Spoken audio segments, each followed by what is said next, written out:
Друзья, всем привет! У вас есть любимые кроссовки, но в них подошва из пены, и она помялась, поцарапалась, утратила свой вид. Не спешите их далеко забрасывать, их еще возможно восстановить. Ну, такие кроссы у меня, вот так вот они выглядят. Такая подошва, покоцанная, подряпанная, уже помятая. Попробуем их восстановить.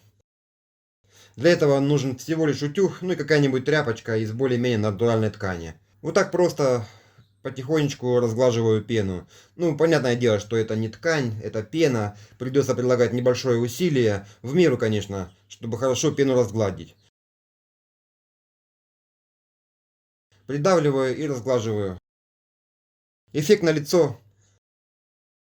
Вот видите, там, где даже такие темные места, где уже невозможно было их даже отмыть, они отглаживаются и приобретают нормальный цвет.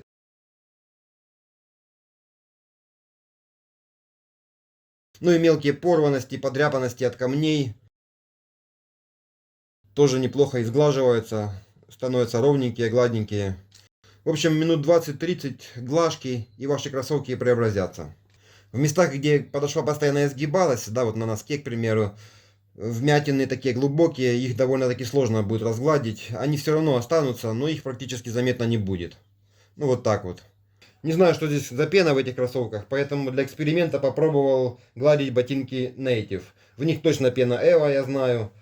В принципе, неплохо получается тоже. Не удалось мне это нормально снять, но поверьте, эффект такой же. Даже сам ботинок, не только подошва, а именно сам ботинок тоже неплохо отглаживается.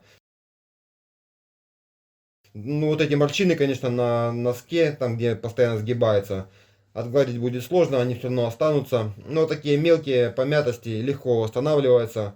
В принципе, неплохо получается. В общем, как-то так, друзья. Путем несложных махинаций можно придать вашим старым кроссовкам еще, в общем-то, неплохой вид.